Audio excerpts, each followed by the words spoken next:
हरे Krishna everyone. आज हम श्रीमद् भागवतम के दूसरे स्कंद के दूसरे अध्याय के 22वें श्लोक से कथा स्टार्ट करने जा रहे हैं।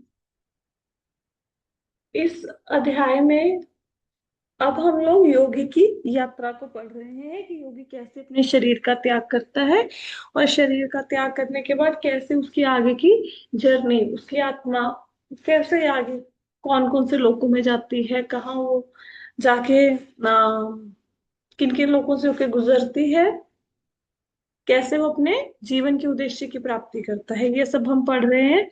तो सबसे पहले जो लास्ट के कुछ श्लोक का हम लोगों ने अभी पढ़े इस अध्याय में, उसमें हमने जाना कि जब भी योगी ने शरीर त्यागना होता है तो वो एक पर्टिकुलर आसन पे बैठ जाता है, अपने मन को अपनी इंद्रियों को वश में करता है, बुद्धि को मन को भगवान में लगाता है, फिर अपनी प्राणवायु को कंट्रोल करता है और प्राणवायु को पाँव की एड़ी से अपने गुदाद्वार को रोकता है, गुदाद्वार को दबाता है, प्राणवायु को रोकता है और प्राणवायु को जो 6 चक्रा है उसमें ऊपर उठाने शुरू करता है प्राणवायु को, नाभि से उधर में, फिर हृदय में, फिर तालू तक, फिर दोनों भुवों के मध्य में, और फिर ब्रह्मरंध्र से वो अपनी आत्मा को निकालता है योगी। इस प्रकार अपना भौतिक शरीर का त्याग करता है। हम लोगों ने अब तक प्राणवायु के विषय में और 4 अन्य वायु जो हैं, प्राण अपान व्यान समान उदान, इन सबके बारे में हमने जाना। हमने 6 चक्रों के बारे में भी जाना। अब योगी ने अपना शरीर त्याग दिया है, उसके बाद उसकी यात्रा कैसे रहेगी उसको हम लोग पढ़ते हैं। तो 22वें श्लोक में लिखा है, तथापि हे राजन, यदि योगी में अत्यधिक भौतिक भोगों की यथा सर्वोच्च लोक ब्रह्मलोक जाने की या अष्ट सिद्धियां प्राप्त करने की अथवा वे हायसों के साथ बाह्य अंतरिक्ष में यात्रा करने की या लाखों लोकों में से किसी एक में स्थान प्राप्त करने की इच्छा बनी रहती है, तो उसे भौतिकता में ढले मन तथा इंद्रियों को अपने साथ ले जाना होता है। अब यहाँ पे इस श्लोक में क्या बताया गया है? यहाँ पे बताया गया है कि अगर किसी योगी के मन में ये इच्छा होती है कि मुझे क्या मिले, मुझे अलग अलग लोकों में घूमना है, ठीक है, अलग अलग लोकों में जो भी आ, वहां पे सिद्धियां मिलती हैं उनका भोग करना है, मुझे सिद्धियां प्राप्त करनी है, तो वो क्या करता है? वो अपने स्थूल शरीर का तो त्याग कर देता है, लेकिन अपने सूक्ष्म शरीर का त्याग नहीं करता। हम्म। सूक्ष्म शरीर को उसको अपने साथ लेके जाना होता है ऊपर के लोकों में। हम्म। तो सूक्ष्म शरीर किसका बना होता है? मन बुद्धि अहंकार का। तो वो मन बुद्धि अहंकार से बने शरीर के साथ ऊपर के लोगों की यात्रा करता है। तो अगर कोई योगी ध्यान या योग करता है लेकिन उसके मन में इच्छा रहती है कि मुझे ऊंचे ऊंचे लोकों में, ब्रह्मलोक इत्यादि में जाना है, या मुझे चमत्कारी शक्तियां चाहिए योग की, या मुझे पूरे ब्रह्मांड में स्वतंत्र रूप से घूमना है, या मुझे अत्यधिक सुख भोग चाहिए, तो वह शरीर छोड़ते समय अपने मन और इंद्रियों को, सूक्ष्म इंद्रियां जो है, मन बुद्धि अहंकार वाला जो सूक्ष्म शरीर है, उसको साथ में लेके जाता है। आई होप सो कि ये लाइन आपको समझ आ गई होगी। अब जो ऊपर के लोग होते हैं, हमने पढ़ा है ना, स्वर्ग के लोग हैं, महाजना, तपा, सत्यलोक, इन सब में क्या है? इन सब में सुख सुविधाएं जो हैं वो पृथ्वी से हजारों गुना ज्यादा हैं। हम लोगों को अगर एक जगह से दूसरी जगह पे जाना है तो हम व्हीकल से जाएंगे, कि न किसी मैकेनिज्म के थ्रू जाएंगे वहां पे। लेकिन जो वहां के लोग हैं वो बिना किसी मशीनरी की हेल्प के, बिना किसी व्हीकल की हेल्प के अंतरिक्ष में घूम सकते हैं। उनके पास जो योग सिद्धियां यहाँ योगी को तपस्या करके प्राप्त करनी पड़ेगी, वहां पे उन लोगों के निवासियों के पास ऑलरेडी वो सिद्धियां सारी होती हैं। हम्म। तो कौन सी सिद्धियां होती हैं? सिद्धियां मैंने आपको बहुत बार पढ़ाई हुई हैं, अष्ट सिद्धियां। अष्ट सिद्धियों की बात यहाँ पे प्रभुपाद जी भी अपने तात्पर्यों में कर रहे हैं। तो एक बार हम अष्ट सिद्धियों को रिवाइज कर लेते हैं। अष्ट सिद्धियों में एक सिद्धि होती है अनिमा सिद्धि। अनिमा सिद्धि क्या होती है? अनिमा सिद्धि में जो योगी है वो अपने शरीर को बहुत छोटा कर लेता है। हम्म, इतना छोटा कि कोई इसको उसको देख भी ना सके।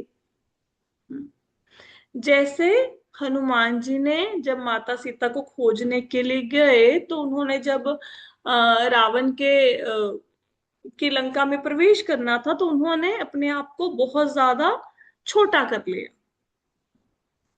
उसके बाद है लघिमा सिद्धि। लघिमा सिद्धि क्या होती है? बहुत ज्यादा हल्का बन जाना। तो हनुमान जी ने समुद्र को पार करने के समय इस सिद्धि का प्रयोग किया था। वो इतने हल्के और शक्तिशाली हो गए कि उन्होंने एक ही छलांग में समुद्र को पार कर लिया। एक होती है महिमा सिद्धि। महिमा सिद्धि क्या होती है? महिमा सिद्धि में व्यक्ति बहुत बड़ा बन सकता है, बहुत भारी बन सकता है। हाँ, जैसे वामन भगवान ने अपना विशाल रूप धारण कर लिया और 3 पैरों में पूरे ब्रह्मांड को नाप लिया। हम्म, तो ये महिमा सिद्धि। फिर होती है इसके बाद प्राप्ति सिद्धि, कहते हैं उसको। हम्म, प्राप्ति सिद्धि क्या होती है? प्राप्ति सिद्धि होता है कहीं पर भी पहुंच जाना, किसी भी वस्तु को प्राप्त कर लेना। जैसे नारद मुनि है, वो किसी भी लोक में पहुंच जाते हैं, स्वर्ग लोक, पृथ्वी, पाताल, कहीं भी पहुंच सकते हैं।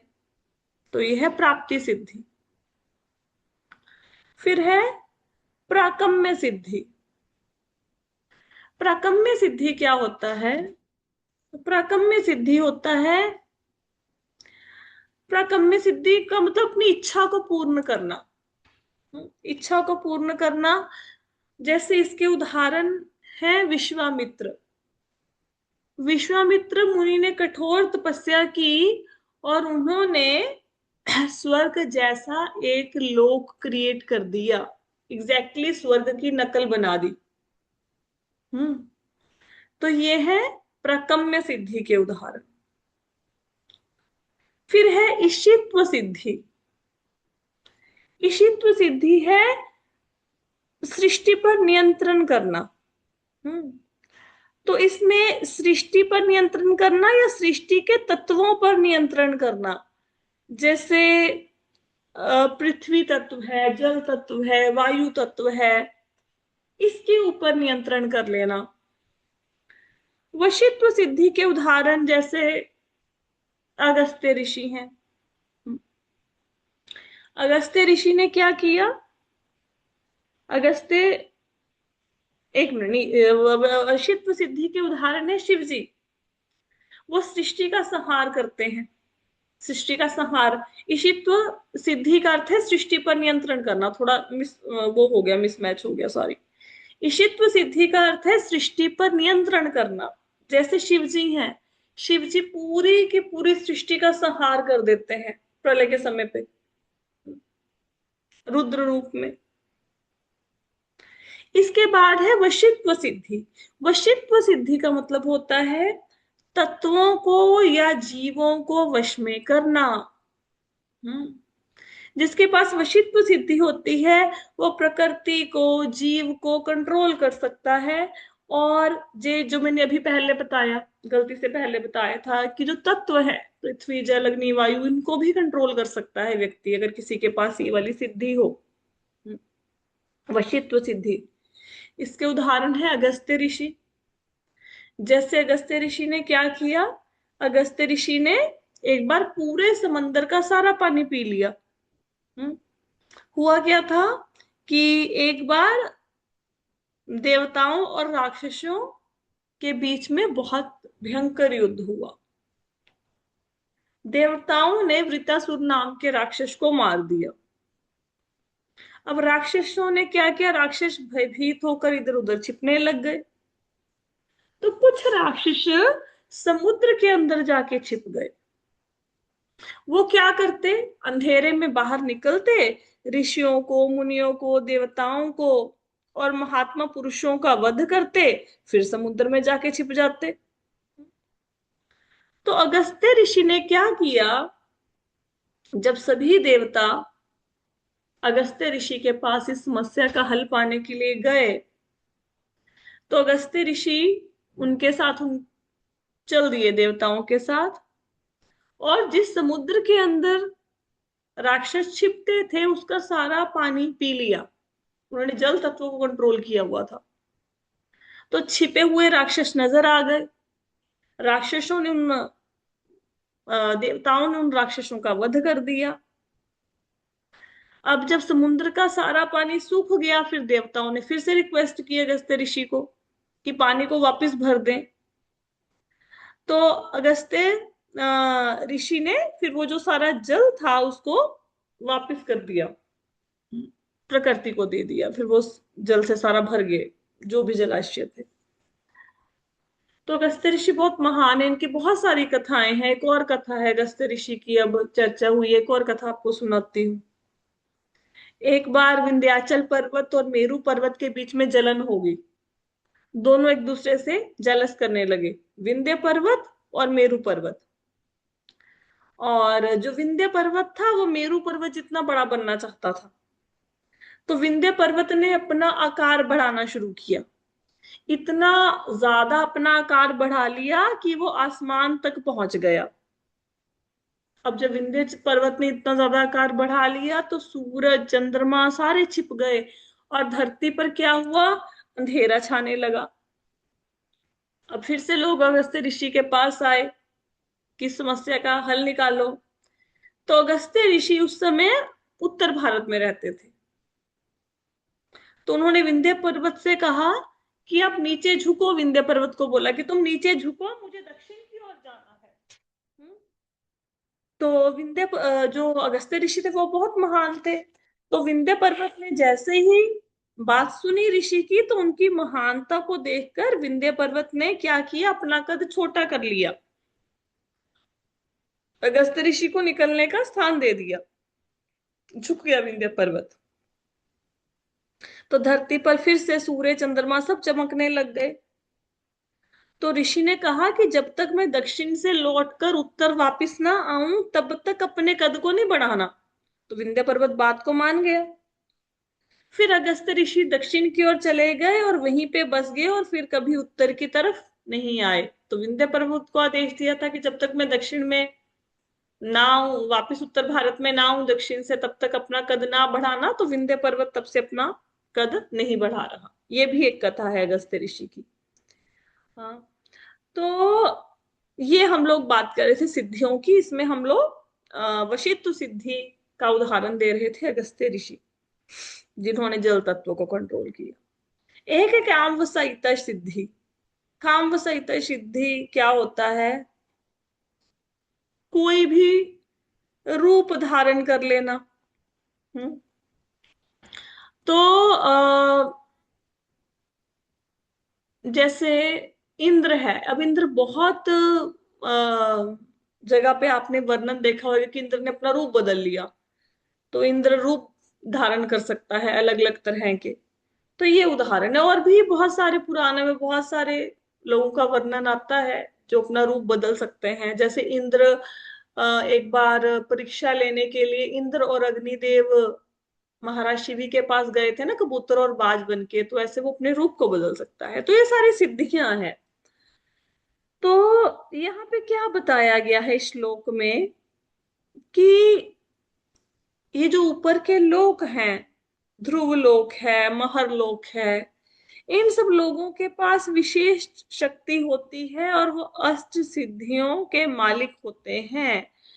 तो योगी की अगर इच्छा है कि उसको ये सिद्धियां मिले, या वो ऊंचे के लोगों में जाना चाहता है, या वो भौतिक भोगों को भोगना चाहता है, तो वो अपने सूक्ष्म शरीर को अपने साथ लेके चलता है। स्थूल शरीर का नाश हो जाता है, लेकिन सूक्ष्म शरीर को अपने साथ लेके चलता है।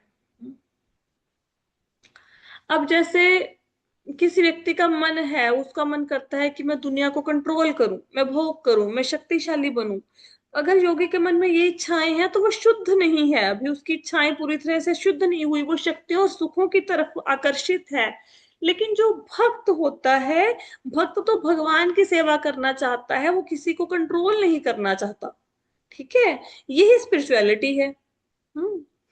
तो अगर योगी इस प्रकार से भौतिक इच्छाएं रखता है तो वो ऊंचे के लोकों तक तो पहुंच सकता है, अगर उसका मन भौतिक इच्छाओं से भरा है, लेकिन भगवान के धाम में नहीं जा सकता।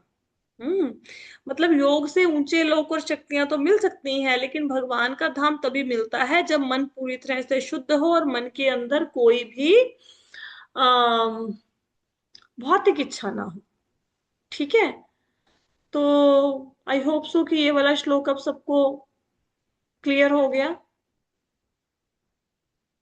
हम्म, आगे चलते हैं। माता जी क्लियर तो हो गया, पर ना ये इतनी सारी सिद्धियां बता दी, वो तो भूल जाएंगे। जैसे आपने औरों का चार्ट बनाया, इसका बन सकता। हाँ, चार्ट भी बन सकता है, चार्ट भी बना देंगे, लेकिन ना ये लिखा ही हुआ है सब कुछ ना, ये प्रभुपाद जी ने अपने तात्पर्यों में, कभी आप ये पढ़ेंगे ना, ये सब लिखा हुआ है। ठीक है, ये तात्पर्य में आपको मिल जाएगा। वैसे बना के दे देंगे चार्ट, कोई दिक्कत नहीं है। मतलब ये सारी सिद्धियां जो ऊपर के लोगों के निवासी हैं उनको बाय डिफॉल्ट मिलती हैं। जैसे टीवी के साथ यहाँ पे रिमोट बाय डिफॉल्ट मिलता है, तो वहां पे नेचुरली ये सिद्धियां उन लोगों के निवासियों को मिलती हैं, वो बिना किसी अंतरिक्ष यान के ग्रह से दूसरे ग्रह में आ सकते हैं। हम्म। तो अब हम चलते हैं आगे। योगियों का संबंध आध्यात्मिक शरीर के साथ होता है, फलस्वरूप अपनी भक्ति, तपस्या, योग शक्ति तथा दिव्य ज्ञान के बल पर वे भौतिक जगत के भीतर तथा बाहर अभाग रूप से विचरण कर सकते हैं, किंतु सकाम कर्मी या निपट भौतिकवादी इस तरह से मुक्त भाव से विचरण नहीं कर सकते। अब यहाँ पे क्या बताया गया है? यहाँ पे बताया गया है कि जो सच्चे योगी होते हैं, सच्चे साधक होते हैं, वो भौतिक शरीर पर ध्यान नहीं देते, बल्कि वो आध्यात्मिक शरीर, स्पिरिचुअल बॉडी पर ध्यान देते हैं। मतलब वो अपनी आत्मा की प्रगति और भगवान के साथ संबंध बढ़ाने की कोशिश करते हैं, वो भौतिक शरीर पर ध्यान नहीं देते। तो उन्हें एक विशेष प्रकार की स्वतंत्रता मिलती है, उनमें शक्ति आती है। शक्ति क्यों आती है? शक्ति आती है भक्ति से, तपस्या से, योग शक्ति से, आध्यात्मिक ज्ञान से। इसके कारण उनको, उनकी गति, जो उनकी मूवमेंट होती है, वो सीमित नहीं रहती। वो इन लोगों, भौतिक लोगों के अंदर भी और भौतिक जगत के पार भी जाने की क्षमता रखते हैं। जो योगी होता है वो भौतिक शरीर पर ध्यान नहीं देता, आध्यात्मिक शरीर पर ध्यान देता है। अपनी भक्ति के बल पर, तपस्या के बल पर, ज्ञान के बल पर, योग शक्ति के बल पर वो ना सिर्फ इस जगत में कहीं भी आ जा सकता है, बल्कि आध्यात्मिक जगत में भी जा सकता है। उसकी गति के ऊपर कोई कंट्रोल नहीं रहता। हम लोग, जैसे साइंस ने प्रगति की है तो लोग चंद्र ग्रह तक पहुंच गए हैं, लेकिन वो चंद्र ग्रह के अंदर तक नहीं जा रहे। चंद्र ग्रह के अंदर जाएंगे, वहां पे तो उनको सोम राजा देखने को मिलेंगे, उनकी पत्नियां देखने को मिलेंगी, ठीक है, वहां के निवासी देखने को मिलेंगे। लेकिन वो आके क्या कहेंगे, चंद्र चांद पे तो कुछ जीवन नहीं है, क्योंकि वो सिर्फ उसको बाहर, जैसे हम किसी होटल के अंदर जाएं और बाहर से सिर्फ गेट देख के आ जाएं तो बोले उसमें तो कुछ भी नहीं था, बस गेट लगा हुआ था। अगर अंदर जाओगे तो देखोगे ना, कमरे हैं, लोग रह रहे हैं, खाना पीना मिल रहा है, तो बाहर से देख के आ रहे हैं। तो जो भौतिकवादी मनुष्य है, जो वैज्ञानिक है, वो अगर दूसरे लोगों तक पहुंचने का प्रयास करे तो उनके ये सारे प्रयास व्यर्थ हो जाएंगे, क्योंकि किसी पर्टिकुलर लोक में जाने के लिए वो काम करना पड़ता है जिससे वो लोक मिल जाए। अगर किसी को सूर्य लोक में जाना है तो सूर्य देव की पूजा करनी पड़ेगी, वो व्यक्ति सूर्य लोक में जा सकता है। अगर कोई चंद्र लोक में जाना चाहता है तो वहां पे फिर चंद्र देव की पूजा करेगा, वो वहां पे जा पाएगा। भौतिकवादी मनुष्य तो ज्यादा से ज्यादा वो अपने स्पेसशिप के माध्यम से, रॉकेट के माध्यम से कुछ दूरी ही तय कर सकता है, उच्च लोकों में वो नहीं रह पहुंच सकता। लेकिन जो योगी होता है वो बिना किसी रॉकेट, बिना किसी स्पेस शिप की हेल्प के, बिना किसी अंतरिक्ष यान के, वो कहीं भी ना सिर्फ भौतिक जगत में विचरण कर सकता है बल्कि आध्यात्मिक जगतों में भी विचरण कर सकता है। तो यहाँ पे उदाहरण दिया है, जैसे नारद मुनि है।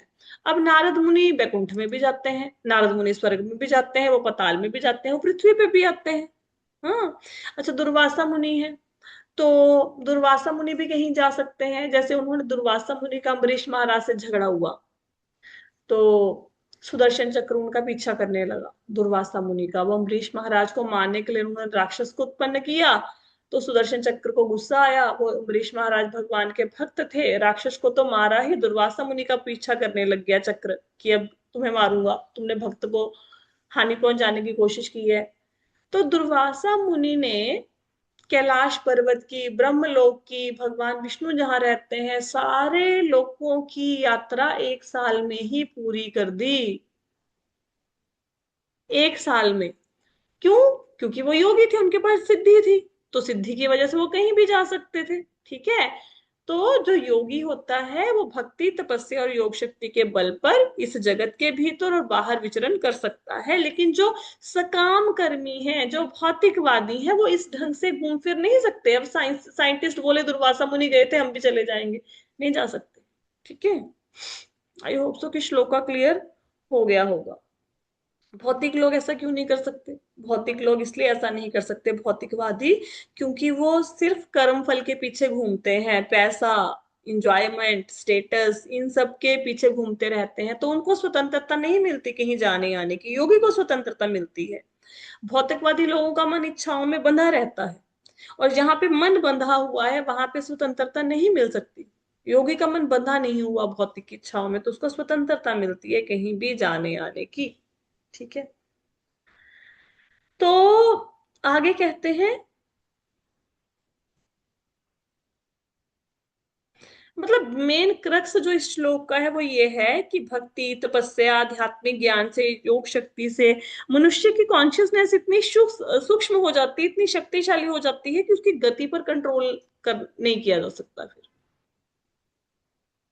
आगे है, हे राजन, जब योगी सर्वोच्च लोक ब्रह्म लोक पहुंचने के लिए प्रकाशमान सुषमना द्वारा आकाश गंगा के ऊपर से गुजरता है तो वह सर्वप्रथम अग्निदेव के लोक वैश्वनाथ वैश्वानर जाता है। वहां वह सारे कल्मश से परिशुद्ध हो जाता है, तब वह भगवान से तदात्म के लिए उससे भी ऊपर शिशुमार चक्र को जाता है। अब यहाँ पे उसको समझना पड़ेगा इस श्लोक को थोड़ा थोड़ा, इसमें क्या बताया गया है। पहले थोड़ा शब्दों को समझ लेते हैं। जैसे पिछली बार हम लोगों ने प्राण वायु को, चक्रों को समझ लिया, फिर बाद में श्लोकों को समझा। तो हम लोग पहले एक एक वर्ड को पकड़ते हैं जो जो हमें इसमें मुश्किल लग रहा है। तो यहाँ पे सबसे पहला शब्द आया सुषमना। ठीक है। तो सुषमना नाड़ी है, उसके बारे में थोड़ा सा जानते हैं। तो जो योग है, तंत्र है, उसके अनुसार क्या है कि हमारे पास सिर्फ ये फिजिकल बॉडी नहीं है, हमारे पास एक एनर्जी सिस्टम भी है। हम्म, हम लोगों की बॉडी में क्या है? Energy system. तो ये जो 3 प्रकार की नाड़ियां हैं, एनर्जी चैनल्स हैं, ईड़ा, पिंगला और सुषमना। हम्म, ये क्या है? ये एनर्जी चैनल है, हमारे शरीर के अंदर एनर्जी सिस्टम है, ये उनके एनर्जी चैनल्स हैं, इड़ा, पिंगला और सुषुम्ना। जो इड़ा नाड़ी होती है उसको चंद्र नाड़ी भी कहते हैं। इसके क्या गुण हैं? ये शांति, ठंडक, कोमल भावनाएं, मन और कल्पना, इसका प्रतीक है। जब ईड़ा नाड़ी ज्यादा एक्टिव होती है तो व्यक्ति शांत हो जाता है, इनवर्ड हो जाता है और सोचने वाला बनता है, मतलब थिंकिंग अच्छी हो जाती है। पिंगला नाड़ी को सूर्य नाड़ी भी कहते हैं। इसके गुण है गर्मी, एक्शन, ऊर्जा, लॉजिक, काम करने की शक्ति। अगर किसी की पिंगला नाड़ी एक्टिव है तो व्यक्ति क्या बनता है? एक्टिव बनता है, डायनामिक बनता है। जो सुषुम्ना नाड़ी है ये सेंट्रल चैनल है, ठीक है। और स्पिरिचुअल लाइफ में सुषुम्ना नाड़ी को बहुत इंपॉर्टेंट माना जाता है। मतलब जब ईड़ा और पिंगला बैलेंस हो जाते हैं तो जो एनर्जी है वो सुषुम्ना नाड़ी में प्रवेश करती है। इफ ईड़ा एंड पिंगला, चंद्र नाड़ी एंड सूर्य नाड़ी, ये दोनों बैलेंस हैं तो एनर्जी सुषुम्ना नाड़ी में प्रवेश करेगी, ध्यान गहरा हो जाएगा, शांति और प्रकाश का अनुभव होता है। हम्म। तो योग का जो लक्ष्य होता है वो ईड़ा नाड़ी को या पिंगला नाड़ी को ज्यादा एक्टिवेट करना नहीं होता, बल्कि उन दोनों को बैलेंस करके सुषुम्ना नाड़ी को एक्टिवेट करना होता है, ताकि उसका ध्यान, समाधि और आध्यात्मिक उन्नति की शुरुआत हो। राइट। अब ऐसे नहीं समझ आएगा, थोड़ा सा वैसे बता देते हैं। जैसे अभी आपकी कौन सी नाड़ी ज्यादा एक्टिव है, कैसे पता चलेगा? ठीक है। आ, अभी हमारे नोस्ट्रल्स हैं, लेफ्ट राइट सांस लेते हैं, नाक के छिद्र हैं दो। तो इसको समझने के लिए कि इस समय आपकी इड़ा नाड़ी एक्टिवेट है ज्यादा या पिंगला एक्टिवेट है। इड़ा मतलब लेफ्ट, पिंगला मतलब राइट। इड़ा नाड़ी मतलब चंद्र नाड़ी, और पिंगला नाड़ी मतलब सूर्य नाड़ी। ठीक है। तो कौन सी इस समय आपकी ज्यादा एक्टिव है, इसके लिए क्या करना होता है? आराम से बैठ जाओ, शरीर को बिल्कुल रिलैक्स रखना है, 2-3 नॉर्मल सांस लो। ठीक है। उसके बाद अपनी इंडेक्स फिंगर से नाक के नीचे रखो पहले, जैसे लेफ्ट साइड पे रखा, और देखो सांस इजीली कहाँ से फ्लो हो रही है, लेफ्ट से या राइट से। तो जिस वाले नोस्ट्रल से आपकी ज्यादा सांस आ रही है, बड़े इजीली वायु का प्रवाह हो रहा है, ज्यादा हो रहा है, तो इसका मतलब क्या है कि आपकी वो वाली नाड़ी एक्टिवेट है। अगर आपके बाएं वाले नोस्ट्रल से, लेफ्ट वाले नोस्ट्रल से ज्यादा हवा आ रही है तो इड़ा नाड़ी डोमिनेंट है। अगर दाएं वाले नाक के छिद्र से ज्यादा हवा आ रही है, नोस्ट्रल से ज्यादा हवा आ रही है, तो पिंगला नाड़ी एक्टिवेट है। ठीक है। तो इसको देखने का और तरीका भी होता है, थोड़ा कॉटन लेके ना उसको नाक के नीचे रख के देखो मिरर में, जिस साइड से ज्यादा मूवमेंट हो, ठीक है, उसका कॉटन का थोड़ा हिले वो, तो इसका मतलब वो ज्यादा एक्टिवेट है। ठीक है। चेंज होती रहती है पूरे दिन में। कभी मतलब एक नाड़ी एक्टिवेट हो जाती है, फिर दूसरी नाड़ी एक्टिवेट हो जाती है। ऐसा नहीं कि आपकी एक कीड़ा चल रही है तो ईड़ा ही चलती रहेगी, मतलब पिंगला चल रही है तो पिंगला ही चलती रहेगी, ऐसा नहीं है। ठीक है। तो सुषुम्ना नाड़ी की स्थिति होती है जब दोनों नोस्ट्रल बराबर में चले। राइट। तो अम, जैसे कुछ थोड़ा सा हेल्थ से भी कनेक्शन होता है। जैसे अगर किसी व्यक्ति की सूर्य नाड़ी ज्यादा एक्टिवेट है ना, अगर सपोज सूर्य नाड़ी मतलब पिंगला नाड़ी इम्बैलेंस होगी आपकी, हालांकि ऐसा नहीं है कि पिंगला नाड़ी इम्बैलेंस है इसीलिए आपको गला सूखना, ड्राई कफ इत्यादि होगा, और भी कारण हो सकते हैं, लेकिन ये होता है कि अगर पिंगला नाड़ी इम्बैलेंस हो जाए तो कई बार ड्राई कफ हो जाती है शरीर में, क्योंकि सूर्य नाड़ी है ना, हीट बढ़ जाती है। थोड़ा गला सूखता है, ऐसे अनुभव हो सकते हैं। ठीक है। और अगर पिंगला नाड़ी एक्टिवेट है, सॉरी, पिंगला नाड़ी अगर इम्बैलेंस है तो मैंने भी आपको बताया। तो अगर चंद्र नाड़ी ज्यादा एक्टिवेट हो गई तो उससे फिर सर्दी जुकाम लग सकता है। तो ऐसे अलग अलग सिम्टम आ सकते हैं, पर इसका मतलब ये नहीं है कि आपकी ईड़ा नाड़ी या पिंगला नाड़ी इम्बैलेंस है इसीलिए ये आपको प्रॉब्लम्स क्रिएट हो रही है सर्दी जुकाम की, बट ऐसा कई बार होता है। ठीक है। ईड़ा नाड़ी शीतलता प्रदान करती है, पिंगला नाड़ी सूर्य नाड़ी उत्साह प्रदान करती है। ठीक है। इसके स्थान क्या है, इनके स्टार्टिंग पॉइंट क्या है, उनके उद्गम स्थान कौन से हैं? तो जो ईड़ा नाड़ी है वो मूलाधार चक्र के बाईं ओर से है, इसका उद्गम स्थान। ठीक है, मतलब स्टार्टिंग पॉइंट। और पिंगला नाड़ी का मूलाधार चक्र के राइट की साइड पे है, राइट। और ये इनके स्थान है। और कुछ कुछ समझ आ रहा है कि नहीं, कैसे ऊपर से निकल रहा है चार्ट बना नहीं के? मतलब समझ तो आ रहा है पर लिखा हो तो ज्यादा समझ आ जाता है ना। चलो चार्ट के द्वारा कल थोड़ा सा समझाएंगे। जो सुषुम्ना नाड़ी होती है वो रीढ़ की हड्डी के केंद्र में होती है। ठीक है। और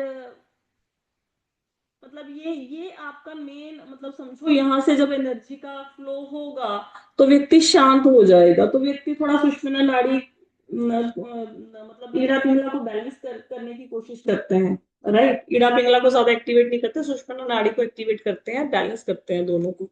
थोड़ा सा कर उससे भी समझ लेंगे, कल एक चार्ट भी बना देंगे, उससे शायद थोड़ा सा आपको और समझ आए। तो ये है सुषुम्ना नाड़ी। तो ये सुषुम्ना नाड़ी जो है ये शरीर के भीतर नहीं, शरीर के बाहर भी होती है। अगर आप आचार्यों की टीकाओं को पढ़ेंगे तो सुषुम्ना नाड़ी शरीर के बाहर भी है, सिर्फ शरीर के अंदर नहीं है। तो इस सुषुम्ना नाड़ी के द्वारा जो योगी ने जब अपना शरीर भौतिक त्याग दिया, अब इस नाड़ी के द्वारा वो अपनी आगे की यात्रा शुरू करेगा। ठीक है। अभी आज तो ये श्लोका नहीं खत्म होगा, कल देखते हैं, कल इसको कंप्लीट कर पाए तो कुछ कुछ समझ आया। कल चार्ट भी बना देंगे इसका, ईड़ा पिंगला सुषमना का, थोड़ा सा और क्लियर हो जाएगा। आज की क्लास में किसी को क्वेश्चन है?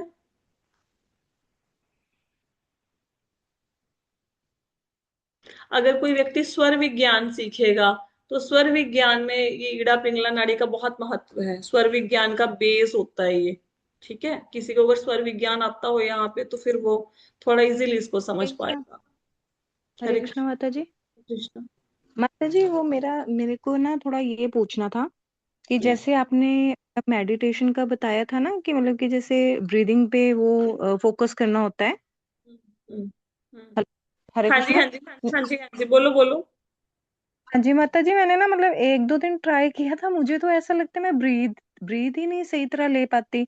यानी कि पता ही नहीं, मुझे तो उसके लिए ना ब्रीदिंग भी आप मुझे ऐसा किसी ट्रेंड टीचर के पास बैठ के ये ब्रीदिंग करो। अगर आपने ना ओके। ये प्राणायाम वगैरह सीखना है तो थोड़ा सा किसी के पास बैठ के सीख लो। ठीक है। बहुत लोग जी सिखाते हैं, माता जी मैं। प्राणायाम बहुत इजी है। ये अलोम विलोम इत्यादि कर लिया करो, प्राणायाम इजी है, पर थोड़ा सा किसी ट्रेंड बंदे के पास बैठ के सीख लो, आपको ना आदत नहीं होगी करने की।